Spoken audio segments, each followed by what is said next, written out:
This is an update for friends and supporters of Christian pastor Torben Sondergaard, who has been wrongfully imprisoned in the U.S. for the past 7 months. Today we're going to take some time to talk about the defamation case Torben filed in North Carolina against one of his former students. This aspect of Torben's fight for justice is important for a number of reasons. But before we begin, we want to clarify a few points about the lawsuit itself. First, the man exposed in the lawsuit is named Paul Philip May.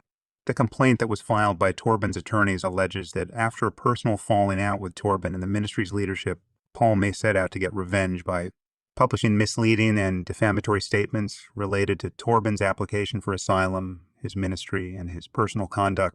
Paul May established and currently still operates a website and social media channel, each of which is solely dedicated to spreading defamatory information.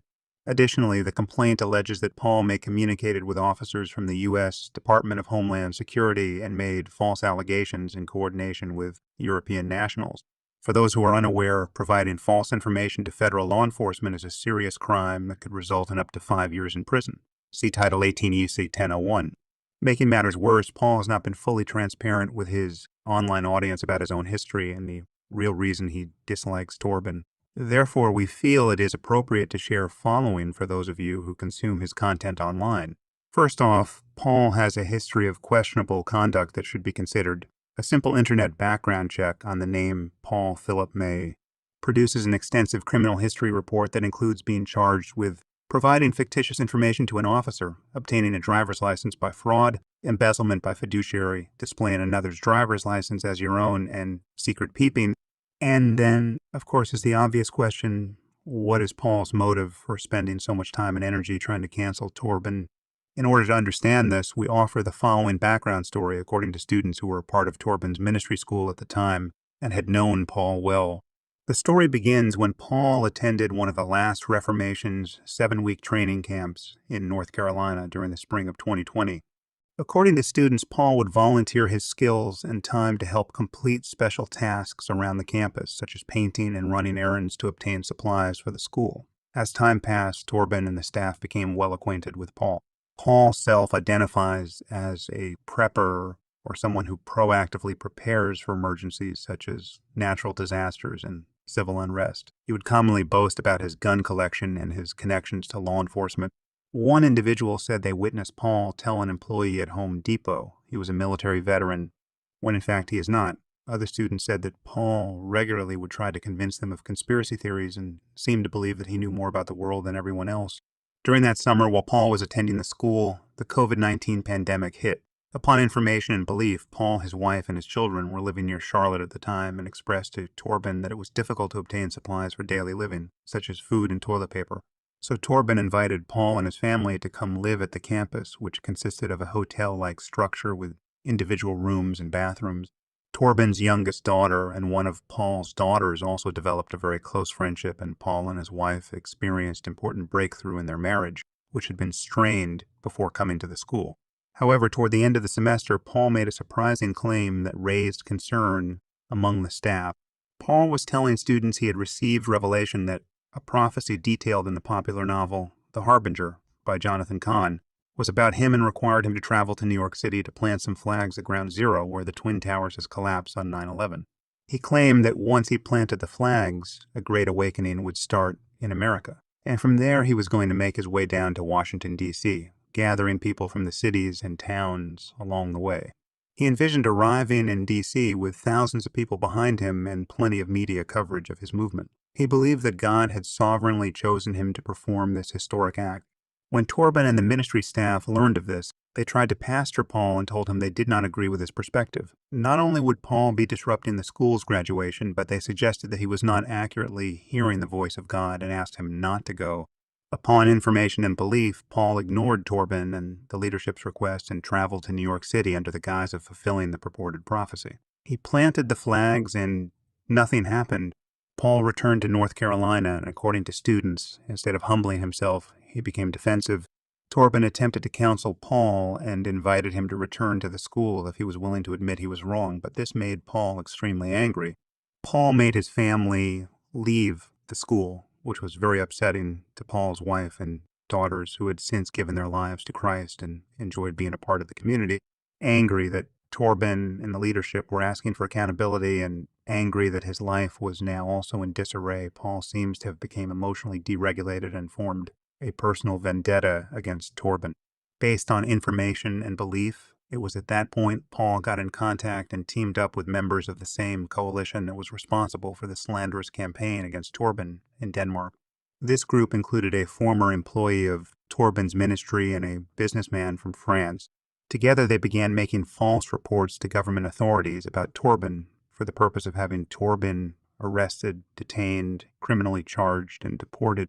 Paul communicated with the Department of Homeland Security and made a false allegation that Torben had lied on his asylum application, implicating perjury, that he was working without proper work permits, and that he was running a financial scam aimed to con Christian followers. Additionally, Paul has claimed that Torben was laundering millions in cash, committed tax evasion, and even accused him of raping a young woman in Denmark. He repeatedly promises his online audience that he will be presenting evidence in upcoming videos, but not one of the 21 videos he has published offers any substantive evidence of wrongdoing by Torben or his ministry. At times, it almost appears as if Paul is a character in his own movie. For example, Paul claims Torben was publishing responses to his videos when in fact Torben, who does not have access to the internet in prison, has never seen any of Paul May's YouTube videos. In a video titled Happy Birthday Torben, Paul says, "I gave Torben 30 days. I know people can change. I know it should have brought him to his knees to think about what he's done, but he did not. For this reason, I will go after him full throttle, teeth exposed and coming out swinging baby." End quote. On December 12th of last year, Paul acknowledged that he was being sued, and he told his audience in a video, "I'm very anxious to pursue it," he said, referring to the lawsuit. "We're prepared and we've been ready, and we've held those cards back, so to speak. We've not shown them because we knew what his next move was. I want to go, and my father will provide all the necessary means to get us there. It would be the greatest thing to have a deposition." End quote. He continued, "I want you guys to rest assured that every single thing that I've said in my videos, we have evidence, witnesses, and proof for every single thing in every one of my videos. So, it's time for you guys to stand behind me if you wanted to. I'm going to be taking all the heat." End quote. But since Torben's attorney filed the complaint, Paul's behavior suggests he may have been bluffing the whole time. In fact, it appears he is now hiding from the lawsuit altogether. By way of example, the county sheriff attempted to personally serve the lawsuit to Paul at his home in Concord, North Carolina. After multiple failed attempts, the sheriff's office left a note for Paul instructing him to call the sheriff's office. Torben's attorneys were informed that Paul indeed called into the sheriff's office and said he would come to pick up the civil summons that next week. But Paul never showed up. At this point, it seemed clear he was most likely avoiding service, so Torben's attorneys retained a private process server who made multiple attempts to serve Paul at his home. The private process server noted that at the time service was attempted, there were lights on at the home, a dog came to the door, and multiple cars were in the driveway. The private process server also noted that items in the window of the home appeared to have been moved in the time between the first attempt and the second visit to the home, seemingly to block any view into the home through the windows. A few days later, Torben's attorney personally called Paul on his cell phone. There was no answer. He left a message identifying himself as Torben's attorney and explained in the message that service of process had been attempted multiple times in multiple ways, and that he was calling to ask if Paul would be willing to accept service of process. He asked Paul to return his call, but Paul never called back. During this same time period, Paul was making YouTube videos out in the forest, talking about the lawsuit, referencing details from the written complaint, which indicated that he was fully aware of the complaint and its contents. He also asked his audience to send him money to a private PayPal account to help with his legal defense. He claims to have attorneys, which is puzzling considering they have never appeared in representation of Paul, not to mention the unwise decisions he is making with regard to the legal process. Still, even then, Paul had not appeared to the county sheriff's office to obtain the court documents, had not returned Torben's attorney's phone call, and had not answered the door for the private process server. Finally, on Wednesday, January 18th, Torben's attorneys overnighted a copy of the civil summons and the written complaint to Paul at his home. The package containing the civil summons and the complaint was received by Paul himself on Thursday morning the 19th at 9:32, as evidenced by the delivery receipt and the image of Paul's signature. So now Paul May has been served, and it's a good thing he expressed to his online audience that, quote, "it would be the greatest thing to have a deposition because the deposition of Paul May has been scheduled for February 22nd. We will continue to update you all on this aspect of Torben's fight for justice and the effort to clear his name.